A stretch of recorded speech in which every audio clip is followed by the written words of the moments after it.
All right, welcome back to part two. Part one being, about the Shaolin monks, how martial arts came to the Shaolin temples.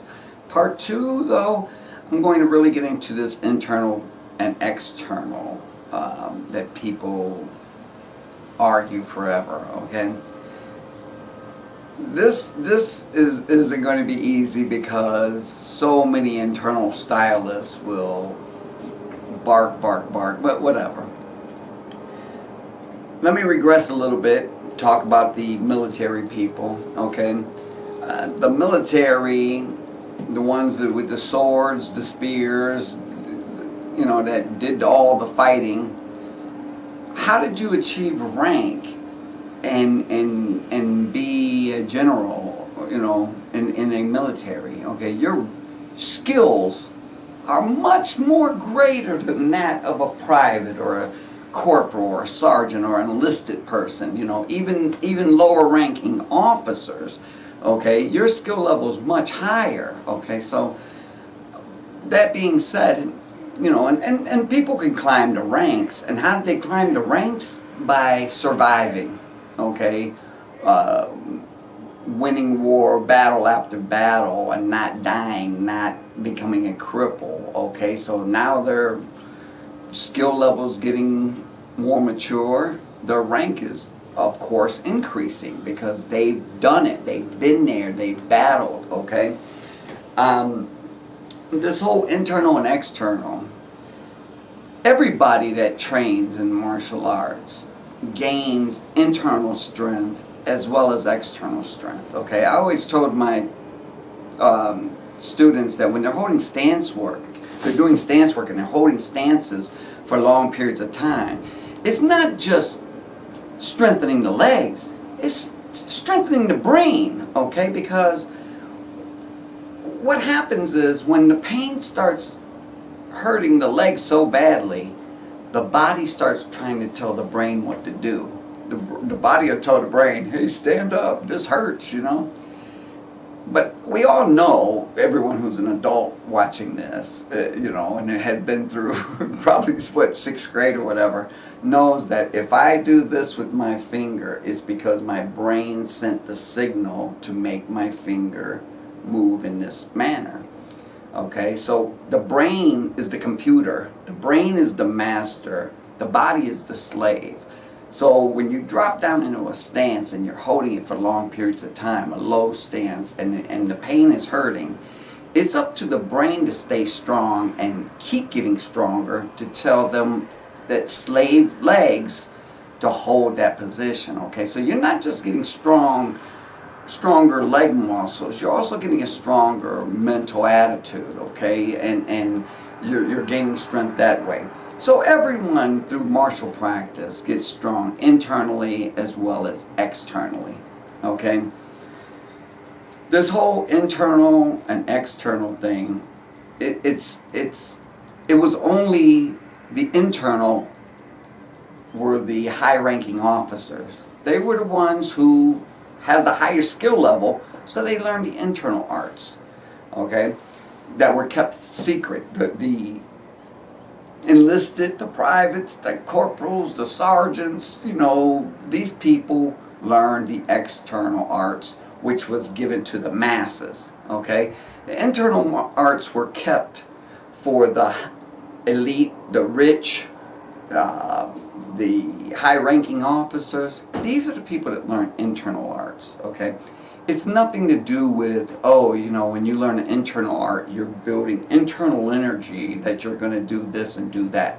Don't get me wrong, you do build that, but that's not the whole thing. Okay, I've seen a lot of people do some internal stuff that's pretty bizarre, pretty wild, and I go, wow, that's impressive. But just like in the movie Braveheart, okay, the part that always sticks out in my mind with that Mel Gibson movie Braveheart is this: when he returns back to his village and they're doing that rock throwing thing, and then he's impressed. Wow, you threw that stone pretty far. And then he said, could you do it when you need to do it? And then the guy said, yeah. He said, I can crush you. He goes, okay, let me walk out there. Crush me with that rock. and he throws it and it misses him and it goes over his head, okay? This is the whole thing right here. I've seen people and I've heard of people hitting and they can hit and it feels like water. They hit and it feels like metal, and they hit and it's the same sort of punch, it's just different intentions. That's all well and fine. We've all seen the guys that can get an NFL punter, a kicker, and kick them in the groin and it doesn't hurt them, it doesn't affect them at all, okay? Or get punched in the throat because they put their energy there and they get punched in the throat. Well, I wouldn't mind demonstrating on one of those people. If they want me to kick them in the groin, let me back fist you first in the face. Let me hit you in the nose, and when your eyes are watering from me hitting you in the nose, then let me kick you in the nuts. Okay? There's a lot of people that can develop a lot of things, you know, that are awesome, but can they use it when they have to? That's the whole thing. So you could say, oh, he's got all this internal strength. Well, can he still fight with it? I don't give a crap about that. Oh, he's got external strength, you know. I don't give a crap. You see bodybuilders all the time with big muscles. I call it pretty muscles. Oh, he's got pretty muscles. But can he use them? And are they functionable for fighting? Okay, if they're not, they don't mean crap to me, okay? So, internal, external. Internal is for the elite. The rich, the wealthy, the high-ranking military people.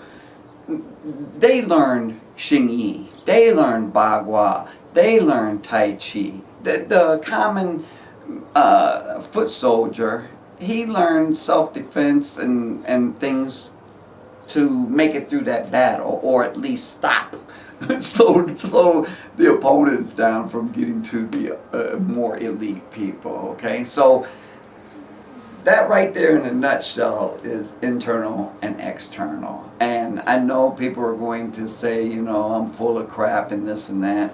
And you say it all you want. Then you know what? You know what's really the real kicker?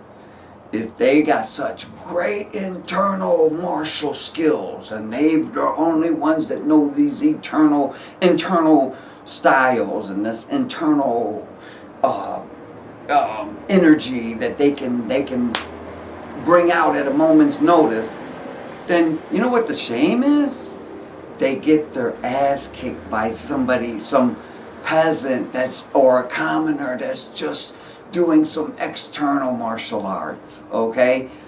I mean, we've seen it on YouTube. We've seen it all over the place where these guys flip people and they don't even touch them, okay?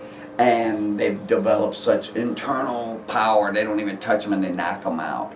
But yet, when they get in there with somebody else who can throw a jab and a cross, they're the ones laying on the floor and the other guy's standing up there going, I didn't even hit him that hard. So, you know, think about it. And you know, believe me or don't believe me, but internal is for the rich, the elite, the high rank. External was for the masses, okay? And now it's pretty much blended because, you know, internal styles such as Bagua, Xing Yi, Tai Chi have been taught to everyone nowadays, okay? So, but people want to act like, oh, they've got so much internal, you know, strength, okay? Think what you will, but as always, you guys, learn. Quit being taught, okay? And why do I always say that? We can teach a bird how to say hello, but does the bird know the meaning of hello? Okay, so, you know, it just repeats what it was taught, okay? And that's what I say about so many martial artists. I don't even want to give a percentage, but so many are taught and they do it, you know, and that's why when they get into an actual confrontation with someone who's never even entered a martial arts school, they get their butt whooped by a street fighter because they were waiting to block, and you know, as soon as they block, they're going to pull the hand down. You know, let me see you do that. You know, I see it in demos all the time, but let me see you do that in a full out, not even a fight, even a sparring match, just a light to medium contact sparring match. Let me see you block and grit that arm, and don't worry about the other arm hitting you in the face. You know, come on. Anyways, I'm ranting. Okay, internal, external. Do what you will. Think the way you want to think. But that's my story, and I'm sticking to it. Steve Hamp, love you all. Hit the damn like button, subscribe, share, and I'll see you next time.